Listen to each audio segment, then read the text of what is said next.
à tous, bienvenue dans En pleine forme, l'émission santé dans laquelle nous répondons à toutes les questions que vous nous adressez sur www.enpleineforme.net. Si vous avez la mâchoire qui craque, si vous désirez arrêter de fumer et enfin si les conseils d'un sexologue sont les bienvenus, alors je vous invite sur notre plateau en compagnie de nos experts que je vous présente dans un instant. Bonjour à tous. Bonjour. Comment allez-vous? Toujours bien. En forme? On doit dire en pleine forme. Alors, je vous présente le docteur David Gutmann, qui est un habitué du plateau, qui est chirurgien dentiste. Bonjour. Monsieur Franck Platzek, j'espère que je n'ai pas écorché votre nom. Parfait. Qui est spécialiste en hypnose et en PNL. Et enfin, Bruno Martin, qui est sexologue. Donc, c'est un plateau très masculin. Je pense que, mesdames, vous allez être ravis et que beaucoup vont craquer sur vous. En attendant, un téléspectateur a la mâchoire qui craque. Il aimerait savoir pourquoi. Est-ce que c'est normal d'avoir la mâchoire qui craque? Alors, je vois d'abord que la transition est bonne entre les filles qui craquent et la mâchoire qui craque, c'est bien. Alors voilà, on va s'aider d'une belle mâchoire. Voilà ce que c'est qu'une mâchoire. Une mâchoire, c'est donc l'articulation entre les dents du haut et les dents du bas. L'articulation avec la mâchoire qui est articulée de chaque côté, droite et gauche. D'abord, ce qu'il faut comprendre, c'est qu'une mâchoire, la mâchoire ne fait pas comme ça. On a toujours l'habitude de voir une mâchoire comme ça. Non. Les dents du haut sont attachées au crâne. Ce qui veut dire que la mâchoire, voilà, il n'y a que la partie basse qui s'articule. La partie haute ne bouge pas, la partie haute est toujours fixe. Et cette mâchoire-là marche grâce à deux articulations, ce qu'on appelle l'articulation temporomandibulaire, droite et gauche. Pourquoi temporomandibulaire? Parce que là, à ce niveau-là, il y a l'os temporal. La partie basse s'appelle la mandibule. Donc en temps normal, quand l'articulation marche dans ce sens-là, comme ceci, il n'y a pas de craquement, il n'y a pas de douleur, l'articulation marche tout à fait normalement. L'articulation marche normalement quand il y a une équilibration des pressions entre le côté droit et le côté gauche. Alors quand est-ce que l'on sent des craquements? Quand est-ce que cette mâchoire a des dysfonctionnements? Quand il y a un déséquilibre de pression, si on a bien suivi. Voilà, exactement, c'est une bonne réponse, quand il y a justement un déséquilibre de pression. Alors déséquilibre de pression, ça veut dire quoi? Ça veut dire que la mâchoire, côté droit ou côté gauche, est déséquilibrée. Le déséquilibre se fait soit par une absence de dents, quand effectivement il y a une absence de dents, par exemple côté droit, le sujet, la personne va plus mastiquer côté gauche, il va y avoir des pressions plus importantes côté gauche, et ce qui va entraîner par la suite des douleurs, des craquements d'un côté plus que de l'autre. Donc un dysfonctionnement est souvent lié à une différence de pression. Une absence de dents, parfois aussi quand on va chez le dentiste, quand le dentiste nous fait une couronne ou un plombage qui est mal équilibré, on a l'impression que la couronne est un petit peu trop haut ou un petit peu trop basse, ou que le plombage est un petit peu trop épais. Effectivement, on a toujours l'impression d'être un petit peu gêné, comme s'il y avait un petit grain de raisin par exemple, et ceci entraîne un dysfonctionnement de l'articulation.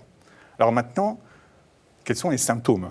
Alors il y a le craquement effectivement, comme cette personne le dit, il y a aussi souvent des douleurs, quand on a l'impression d'avoir mal aux muscles, une douleur vraiment musculaire, c'est un symptôme de dysfonctionnement de la mâchoire. Souvent aussi les acouphènes, des personnes qui se plaignent d'avoir des petits sifflements au niveau de l'oreille. Une des causes des acouphènes est un dysfonctionnement de la mâchoire, de ce qu'on appelle l'articulation temporomandibulaire. Alors maintenant, comment régler ce problème-là? Donc s'il y a un problème de pression, comment régler? En équilibrant les pressions. Donc équilibrer les pressions, ça veut dire qu'il y ait autant de dents d'un côté que de l'autre. Donc si une personne a ce qu'on appelle un édentement, c'est-à-dire un manque de dents du côté droit, rééquilibrer, mettre autant de dents à droite qu'à gauche. Donc mettre des implants par exemple. Mettre des implants par exemple, mettre un appareil, un bridge, et surtout équilibrer, ce qu'on appelle l'équilibration, l'occlusion, que l'occlusion, l'équilibration, que l'on mastique exactement du même côté, que l'on mastique, exactement d'un côté comme de l'autre, qu'il n'y ait pas un côté qui mastique plus que l'autre. Comment régler justement maintenant ce problème-là? Donc déjà en équilibrant, et aussi parfois en faisant ce qu'on appelle une gouttière. Quand justement on a des problèmes d'équilibration, il suffit d'aller chez son dentiste. Le dentiste va faire ce qu'on appelle une gouttière, un petit peu ce qu'on est boxeur en bouche, quelque chose d'assez important. Le patient va porter cette gouttière la nuit, ce qui va permettre de rééquilibrer la mâchoire. Et au bout de quelques mois, 3-4 mois, souvent, le déséquilibre, le craquement aura disparu. D'accord, je vous remercie. Donc c'est anormal et il faut qu'il aille tout de suite Absolument, il faut consulter le dentiste. Très bien, je vous remercie. Un autre problème qui touche énormément de Français, c'est le problème du tabac. De nombreux Français fument et souhaitent arrêter de fumer. On aimerait savoir si l'hypnose peut les aider dans cet objectif. Alors Franck Platzek, je m'adresse à vous. Alors c'est en fait, l'hypnose obtient le meilleur résultat sur les problèmes d'arrêt du tabac. Après, il y a une particularité avec l'arrêt du tabac, c'est justement que c'est un arrêt du tabac et ça n'est pas un objectif en soi. Et c'est pour ça que c'est vraiment une particularité, c'est qu'on a besoin d'obtenir un objectif clair avec nos sujets et nos patients. Et une formulation vraiment spécifique est nécessaire, c'est-à-dire ne pas fumer, ça veut dire qu'on va voir la cigarette. Donc on a besoin d'obtenir un objectif précis, de liberté, d'obtention de quelque chose de particulier, mais en termes de positif. Et aussi, est-ce qu'il n'y aurait pas un inconvénient à arrêter de fumer ? Quand on arrête de fumer, on prend du poids, on est stressé. Eh bien là, donc, on est au niveau des croyances. C'est-à-dire que, en fait, si cette personne qui vient a des croyances comme celles que vous venez d'énoncer, donc on va être obligé de travailler sur ces croyances, puisqu'il y aurait un inconvénient. Elle peut peut-être grossir, c'est une croyance. Elle peut être stressée, c'est une croyance. Et donc, on a à plusieurs niveaux, on va pouvoir travailler. On va pouvoir travailler au niveau de l'environnement, au niveau du comportement. Si c'est le comportement, avec l'hypnose, ça va être vraiment la voie royale. Si c'est au niveau de l'identité, je suis un fumeur, ça va être une autre particularité. On pourra travailler avec la PNL. Comment se déroule une séance d'hypnose de PNL pour arrêter de fumer ? Déjà, comme je le disais tout à l'heure, une détermination d'objectif, de savoir ce que exactement veut la personne, de façon claire, nette, précise. Donc on va évaluer sa motivation tout d'abord ? Absolument. En fait, la motivation, ça va être quelque chose d'interne. Il ne va pas y avoir besoin de forcer. C'est quelque chose de naturel. Et qu'elle puisse se voir aussi, qu'elle puisse se voir avec les mains libres, qu'elle puisse se voir dans un monde de liberté, un monde de non-fumeurs.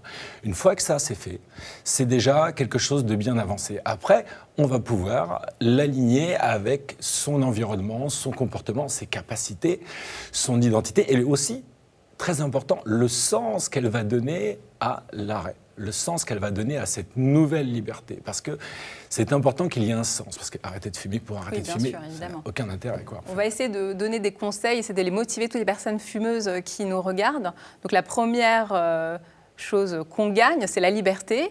Ensuite, il y a des économies à faire. Quels autres arguments vous donnez à vos patients pour arrêter de fumer ? C'est eux qui nous les donnent, en fait, les arguments. Parce qu'en fait, en état, l'hypnose et la PNL, hein, on part du principe que ce sont les gens qui ont les ressources et pas nous qui allons donner un conseil. Si on donne un conseil, on sait que ça va pas fonctionner. Donc ce sont les gens qui vont donner leurs amis et leurs alliés. Peut-être boire de l'eau, peut-être prendre des fruits, peut-être faire du sport, peut-être trouver une activité. Combler le temps qu'ils ont à passer avec la cigarette habituellement aussi.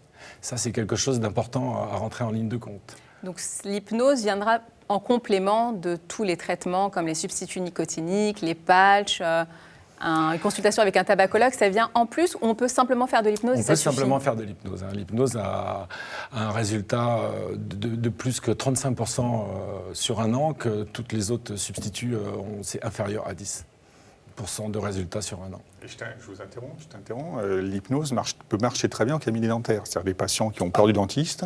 Souvent, on peut les envoyer chez un PNL. Absolument. Et ça Alors peut là, régler, on va travailler au niveau des peurs et des phobies. Voilà, tout à fait. Ce qui peut être réglé en une séance, même 20 minutes, quoi.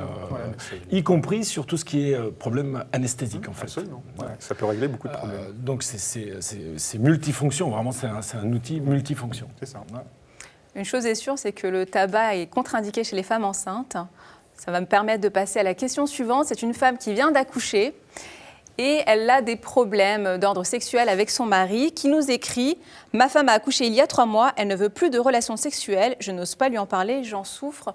Faut-il attendre encore ?» Et je m'adresse à vous, le sexologue, afin de lui donner des conseils à cet époux qui est malheureux. Il faut rassurer ce brave homme, parce que c'est un problème qui malheureusement arrive très souvent. Après les naissances, les femmes ont presque toutes une modification ou une chute de la libido.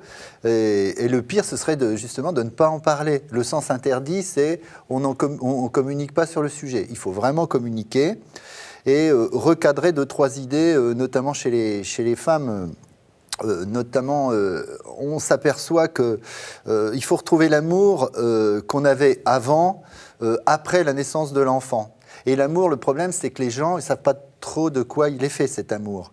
Alors, pour l'expliquer rapidement, j'ai l'habitude de faire un petit schéma. Alors, c'est un demi-camembert avec 3 portions.